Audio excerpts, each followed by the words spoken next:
এমন উত্তপ্ত অবস্থা দেখা যায় সার্বিয়ার পার্লামেন্টে। আইন প্রণেতাদের বাকবিতণ্ডা এক পর্যায়ে রূপ নেয় সংঘাতে। গণমাধ্যমের লাইভ উপেক্ষা করে আক্রমণাত্মক হয়ে ওঠেন তারা। শুরু হয় হাতাহাতি, বিভিন্ন রঙের ধোঁয়ায় ছেয়ে যায় পার্লামেন্ট। মঙ্গলবার রাজধানী বেলগ্রেডে সংসদ অধিবেশনে অংশ নেন আইন প্রণেতারা, যেখানে ছাত্র জনতার বিক্ষোভের মুখে দেশটির প্রধানমন্ত্রী মিলোস ভুচেভিচের পদত্যাগ নিয়ে নোটিশ জারির কথা ছিল। সে সঙ্গে বিশ্ববিদ্যালয়ের বরাদ্দ তহবিল বাড়ানো সহ বেশ কিছু দাবি বাস্তবায়নের লক্ষ্য নিয়ে শুরু হয় বছরের প্রথম অধিবেশন, যা অনুমোদনে সম্মতি জানায় ক্ষমতাসীন দল সার্বিয়ান প্রোগ্রেসিভ পার্টি SNS। তবে কয়েকটি দাবি অযৌক্তিক এমন অভিযোগ তুলে প্রতিবাদ শুরু করে বিরোধী দল। ব্যানার উঁচিয়ে স্লোগানও দেন আইন প্রণেতারা। এক পর্যায়ে স্পিকারের দিকে তেড়ে গেলে আইন শৃঙ্খলা বাহিনীর সঙ্গে হাতাহাতিতে জড়িয়ে পড়েন তারা। এ সময় ধোঁয়ার বোমা সহ কাঁদানে গ্যাসও ছুটতে দেখা যায় তাদের।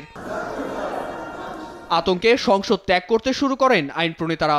ঘটনায় SNS পার্টির আইন প্রণেতা জেসমিনা এভরাডোভিচ সহ আরও অনেকেই গুরুতর আহত হন বলে জানান সংসদ স্পিকার। এদিকে সংসদ প্রাঙ্গণে সরকারের দুর্নীতির বিরুদ্ধে বিক্ষোভে নামেন সাধারণেরা। দাবি জানান একটি সুষ্ঠু নির্বাচনেরও। দেশকে বাঁচাতে হলে শিগগিরই একটি তত্ত্বাবধায়ক সরকার গঠন করতে হবে, যার নেতৃত্বে একটি অবাধ ও নিরপেক্ষ নির্বাচন হবে। একটি অংশগ্রহণমূলক নির্বাচন আমাদের কাম্য, তা না হলে এই বিক্ষোভ প্রতিবাদ আরও বাড়বে।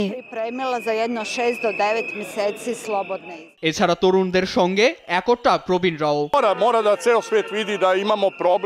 পুরো বিশ্বের জানা উচিত যে আমরা সমস্যায় আছি। সার্বিয়ায় যা ঘটেছে তা স্বাভাবিক নয়। তরুণরা দুর্নীতির বিরুদ্ধে যে বলিষ্ঠ কণ্ঠস্বর তুলেছে তার পক্ষে দাঁড়ানো আমাদের দায়িত্ব।